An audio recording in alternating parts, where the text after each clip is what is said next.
People like Marmite, who've just recently launched their Marmite XO product purely through social media. And what they did was take the model of relying on evangelists instead of influencers, which is quite a new thing in terms of launching a product, and it's one that social media is perfect for. Starbucks, they're the biggest brand on Facebook, they've got 6 million fans, but it's the way that they're using that page. They're using it as a activation tool, so they'll put events on a regular basis, so World AIDS Day or Free Muffin Day. They use it as a CRM platform to tell people about new products and services. The CEO, when he goes on his fair trade tours in Africa, will take photos and develop content that will get put back onto that. So they use it as a PR platform. So that's a brand that are doing very, very well at that level, that 6 million level. The brands I currently regard as trailblazers in social media.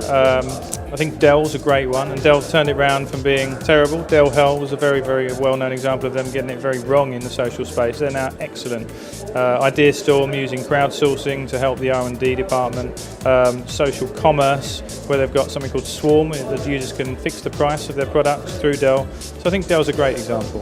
One of the trailblazers I really look up to is IBM, who has got really involved through almost every single social media type of social media out there, as well as creating their own and using it internally.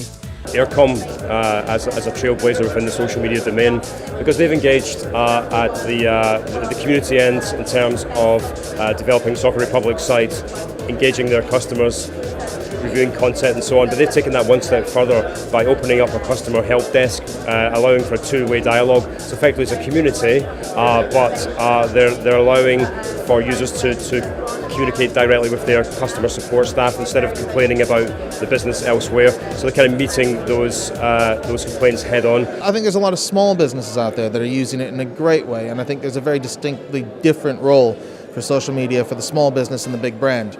I've yet to see anybody really crack it on either end, I don't think that.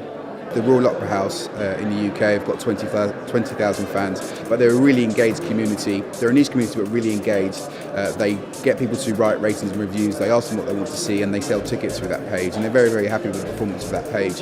And that's a 20,000 strong fan page. The trailblazers right now aren't the big brands at all. The big brands are doing some quite noisy, shouty things in the social media space, but the ones who are really innovating, who are doing it really well, are actually much smaller businesses, even down to small 1- and 2-man bands and just individual cafes. Even the oldest sort of independent cinema in Brighton, the Duke of York's Theatre, are using Twitter to talk to people in Brighton, and so they're building relationships with people who are either customers or could come to the cinema.